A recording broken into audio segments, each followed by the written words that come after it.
저는 가족 중에 누군가가 돌아가시는 모습을 하나도 보지 못하고 살았습니다. 할아버지 할머니는 뭐 어릴 때 저희 아버님이 어릴 때 벌써 이미 돌아가셨기 때문에 돌아가신 분을 보지 못하고 이렇게 자라다가 제일 먼저 내 동생이 사망을 했어요. 제 동생이 아주 천재적인 사람이었다고 말할 수 있는 사람이었는데요.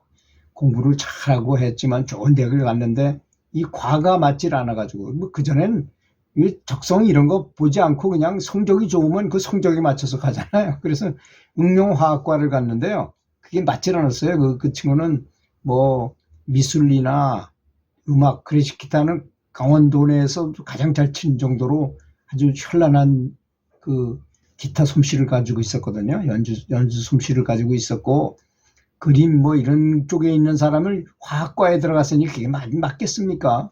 그래서 결국 그만두고 뭐 이렇게 전전하다가 다시 시험을 봤는데도 떨어졌는데 가서 또 따져보니까 그게 수석 1등 한 사람을 떨어뜨린 거예요. 그게 비리해가지고 사람은 처벌받기도 하고 뭐 이래가지고 다시 또 그 친구가 또 되더라고요. 제 동생이.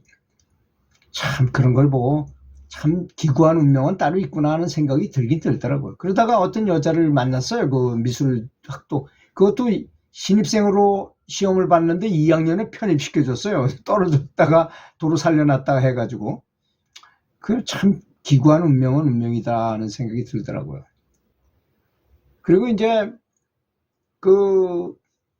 그런 이제 미술 생활을 하고 뭐 이상한 여자하고 여자친구와 같이 이렇게 지내다 보니까 그리고 그런 사람들이 조현병 같은 거를 걸릴 가능성이 아주 지극히 높다고 생각해요. 한번 이제 자전거를 타고 계룡산에서부터 여기 강원도까지 자전거를 타고 왔다는 거야. 근데 그때 딱 보니까 눈빛이 이상하더라고요. 그래서 아마 오다 보니까 뭐 여러 군데서 막 자고 하다 보니까 어떤 빙의가 된 것 같기도 한 생각도 들고 그러더라고요. 그러더니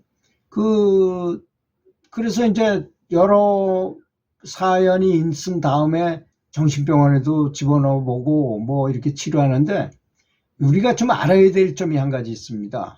조현병에 걸렸던 사람은 반드시 나으려 그럴 때, 그 병을 나으려 그럴 때 자살할 가능성이 아주 높다는 걸 알아야 됩니다. 이걸 꼭 알아야 되더라고요. 나중에 제 동생이 사망을 한 다음에 책자를 이렇게 보다 보니 그런 말이 나오더라고요. 이제 제 동생도 이제 그 병원 치료를 여러 가지 하고 뭐 집에 계속 있다가 이제 정신도 제대로 돌아오고 아주 좋아졌다고 이제 그러는 찰나에 이 친구가 스스로 목숨을 끊었어요. 목숨을 끊고 나니까 참 저는 슬프다기보다도 부모님이 먼저 걱정스럽더라고요. 야, 저분들은 자식이 죽었으니 얼마나 괴로울까 하는 생각이 많이 들더라고요. 그 동네 사람들하고 같이 이거 뭐 행상을 할 수는 없고 아직 총각이니까 해가지고 이제 만들어가지고 관을 여러 사람이서 둘러매고 공동묘지에 가서 동생을 직접 내 손으로 파서 묻고 묻는데 해줄 거라고는 저는 뭐 하는 게 아무것도 없으니까 반야신경을 외워줘야 되겠다 해가지고 관자재 보살 행심반야 이걸 쫙 읽어줬어요. 근데 그걸 참 잘했다고 생각합니다. 우리는 사람이 죽으면 다 듣지도 못하고 보지도 못한다고 하지만 소리를 다 듣는다는 것이잖아요. 죽고 난 다음에 중음신은 다 듣고 있대잖아요. 영가들은. 그래서 그걸 읽어줬습니다. 정성을 다해서 읽어줬어요. 근데 제가 깨달은 점은 뭐냐? 사람이 죽고 나면 반드시 뭔가 선물을 주고 간다는 느낌을 받겠더라고요. 뭔가 우리가 살아있을 때 느끼지 못했던 것을 알게끔 이렇게 해주는 그런 역할을 하는 것 같아요. 그리고 제가 명상하는 사람으로서 여러 사람하고 같이 명상을 아주 열심히 하고 있는데 제가 어디 깊은 곳을 들어가서 제 동생을 끌어안고 이렇게 올라오는 거야. 굉장히 힘들었습니다. 하여튼 힘들었는데 그래도 괜찮은 곳에다 데려다 놨어. 근데 보지는 못했습니다. 보지는 못하고 그런 행동을 했어요. 그래서 내 동생을 천도해 시켰구나. 그 정도까지. 근데 그거는 보지 못한 것이고 한 번은 또 제 고모 두 분이 계신데요. 아버지 누님들이죠. 아버지 누님 둘인데 아주 풍채도 좋고 정말 부처님 같이 생기신 분들이었어요. 아주 인자해 보이시고 진짜 성격도 그렇습니다. 근데 신앙심이 엄청 깊어요. 그리고 구인사에 다니셨어요. 관세음보살 부르잖아요. 근데 우리 작은 고모님은 그 법을 한다 그래요. 관세음보살 하다가 막 말이 막 나와요. 방언하는 것처럼. 기독교에 방언하는 것처럼. 방언하는 거가 비슷합니다. 그렇게 막, 그분들은 방언이라고 말하고 법을 한다고 그러더라고요. 그런 수준이고, 하여튼 두 분 다 정말 독실한 그 관세음보살 연부를 하는 분들이셨거든요.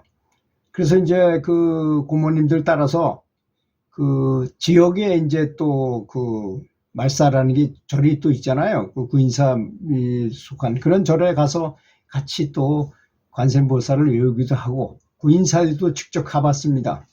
가서 뭐 철야 정진이라는 거 3박 4일인가 뭐 이걸 같이 해보고 그 음향에 맞춰가지고 서로 이렇게 하면서 했던 기억이 나고 또 밥도 거기서 먹고 아주 시스템이 좋다고 생각 들더라고요.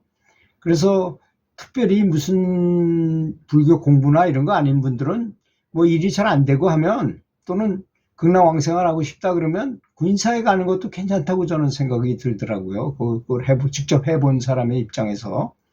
그리고 이제 저녁 밤 10시부터 시작해가지고 3시까지 이렇게 계속 꾸준하게 그 연부를 하는 건데 그 하다가 뭐 일어나서 좀 걸어도 되고 다리를 뻗고 이렇게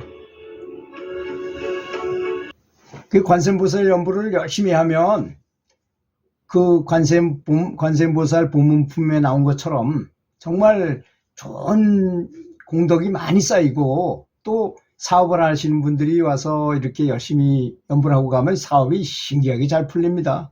이게 과학이에요. 사실은 알고 보면.